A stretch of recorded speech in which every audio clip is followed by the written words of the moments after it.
बिस्मिल्लाहिर्रहमानिर्रहीम। अस्सलाम वालेकुम। आज मैं आपके साथ शेयर करने जा रही हूँ सूजी के मज़ेदार लड्डू बनाने का बहुत ही आसान तरीका। इसको आज हम बगैर चाशनी के बनाएंगे। यकीन करें कि यह बनाने में बहुत ही आसान और खाने में इंतहाई मज़ेदार हैं। तो आइए चलते हैं और मिलकर शुरू करते हैं अपनी आज की रेसिपी। इसके लिए हमें चाहिए सूजी 2 कप। मैं इधर 2 कप सूजी के साथ लड्डू बना रही हूँ। अगर आप सूजी के लड्डू कम या ज़्यादा अपनी फैमिली के हिसाब से मकदार जो है वो ले सकते हैं। सूजी आप कोई भी ले सकते हैं। इसको आप छान कर साफ कर लें। फिर आप इसी कप के साथ जिससे आपने सूजी को मापा है, इसी के साथ आप 2 कप इसमें दूध शामिल करें।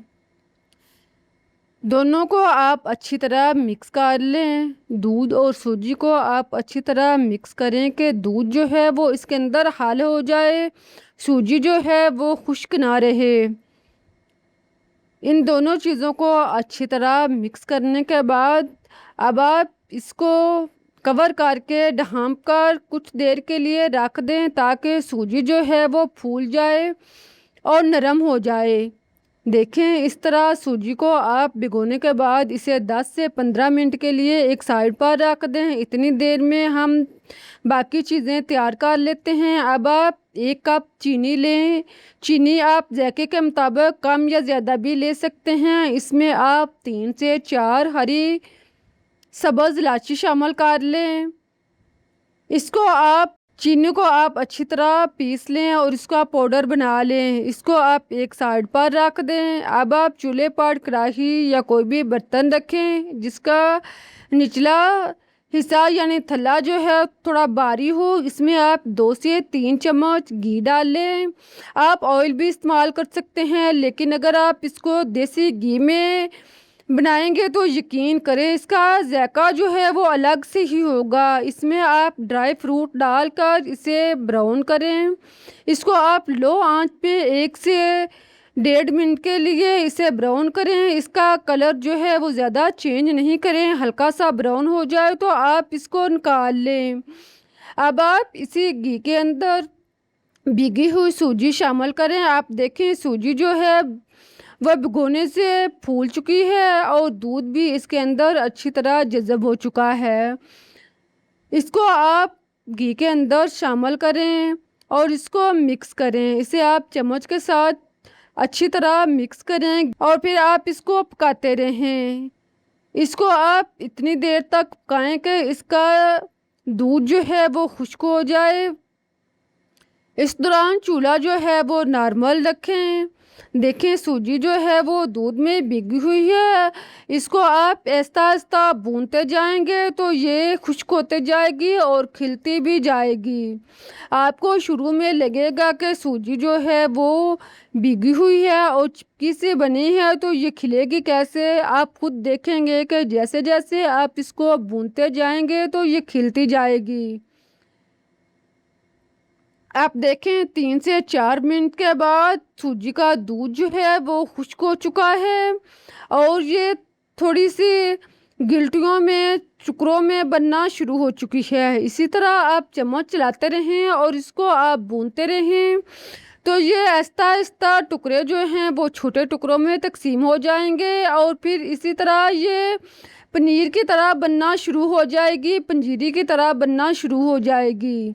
इसको आप चम्मच के साथ दबाते रहें। इस तरह सूजी जो है वो नरम होती जाएगी, लेकिन ख्याल रहे कि इस दौरान चूल्हे की आंच जो है वो तेज़ नहीं करनी।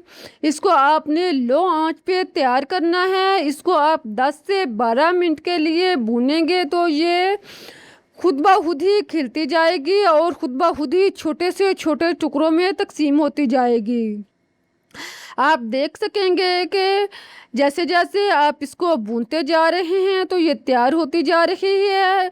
सूजी को क्योंकि हमने दूध में भिगोया हुआ है इसलिए इसका कलर चेंज नहीं होगा। आप इसको जिस तरह भी भूनें, जितनी देर भी भूनें, ये अपने इसी कलर में रहेगी।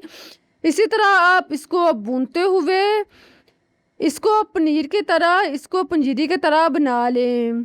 फिर आप इसमें नारियल आधा कप शामिल करें। अगर आपको नारियल पसंद नहीं तो आप थोड़ा सा 2 चम्मच ज़रूर डालें, लेकिन इसमें डालें ज़रूर, इससे इसका जायका भी बहुत बेहतरीन आएगा।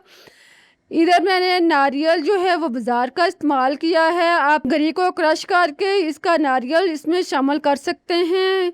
नारियल डालने के बाद आप 1 से 2 मिनट तक मज़ीद इसे भूनें और फिर चूल्हा बंद कर दें। अब आप इसको किसी भी बड़ी प्लेट में या परात में निकाल लें ताकि ये ठंडी हो जाए। अगर आप इसको इसी कढ़ाई में पड़ा रहने देंगे तो ये नीचे से जल जाएगी, लेकिन अगर आप इसका बर्तन चेंज करेंगे तो ये आहिस्ता आहिस्ता ठंडी होती जाएगी। इसे 8 से 10 मिनट तक नॉर्मल हालत में होने दें, लेकिन ख्याल रहे कि ज़्यादा ठंडी ना हो। फिर आप इसमें ड्राई फ्रूट शामिल करें। इसके बाद आप इसमें पीसी हुई चीनी डालें और आप वाइट सीड भी इसमें शामिल कर लें। इन सब चीज़ों को डालकर आप इसको मिक्स करें। आप देखेंगे कि आप सोचेंगे कि ये लड्डू कैसे बनेंगे। आप जैसे जैसे इसको मिक्स करते जाएंगे तो ये नरम होती जाएगी। ख्याल रहे कि आपने इसको ज़्यादा ठंडा नहीं करना, इसको आपने इतना नॉर्मल करना है कि हाथ के साथ आसानी से टच हो सके। जब ये हाथ के साथ टच हो जाए तो आप इसमें सारी चीज़ें डालकर इसको मिक्स करें। क्योंकि सूजी थोड़ी गर्म है तो चीनी इस डालने के बाद ये पिघलना शुरू हो जाएगी, ये आपस में मिक्स और जज़ब हो जाएगी। 1-2 मिनट तक आप इसको अच्छी तरह मिक्स करें और फिर आप मुट्ठी में दबाकर देख लें।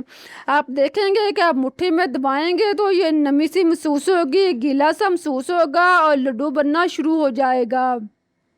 अब आप इसको मुट्ठी में दबाकर इसका गोल सा अमीज़ा बाउल की तरह बना लें। आप अपनी पसंद के साइज़ के मुताबिक इसको बना सकते हैं। इन सारे लड्डुओं को आप एक ही साइज़ का बना लें। इसको आप हाथ के साथ भी बना सकते हैं या आप इसको किसी भी चीज़ के साथ माप कर बना सकते हैं। प्यारे प्यारे बहन भाइयों, ये लड्डू इतने मज़े के हैं, यकीन करें कि अगर आपने एक दफ़ा बना लिए तो आप बार बार बनाने पर मजबूर हो जाएंगे। देखने में ही कितने प्यारे लग रहे हैं, खाने में इससे भी कहीं ज़्यादा जायकेदार हैं। आप एक दफ़ा इसे ज़रूर ट्राई करें, आपको ये रेसिपी बहुत पसंद आएगी। अगर आपको रेसिपी अच्छी लगे तो इसे लाइक करें, शेयर करें, चैनल को सब्सक्राइब करना मत भूलें ताकि मैं आपके लिए इससे बेहतर और मज़े की रेसिपीज आपको टाइम तक पहुंचा सकूं। आप खुद देख सकते हैं कि लड्डू की शक्ल सूरत से कितने अच्छे और बेहतरीन लग रहे हैं। मैं आपको तोड़कर दिखाती हूँ कि लड्डू जो हैं वो अंदर से भी कितने अच्छे दानेदार रिसले तैयार हुए हैं। यकीन करें आप एक दफ़ा बनाएंगे तो अब बाजार के खाना भूल जाएंगे। आप रेसिपीज को एंजॉय करें। मुझे इजाज़त दें, फिर मिलते हैं एक नई मज़ेदार रेसिपीज के साथ। तब तक के लिए अल्लाह हाफिज़। इस दुआ के साथ कि जहाँ भी रहें खुश रहें, आबाद रहें, हंसते मुस्कुराते रहें।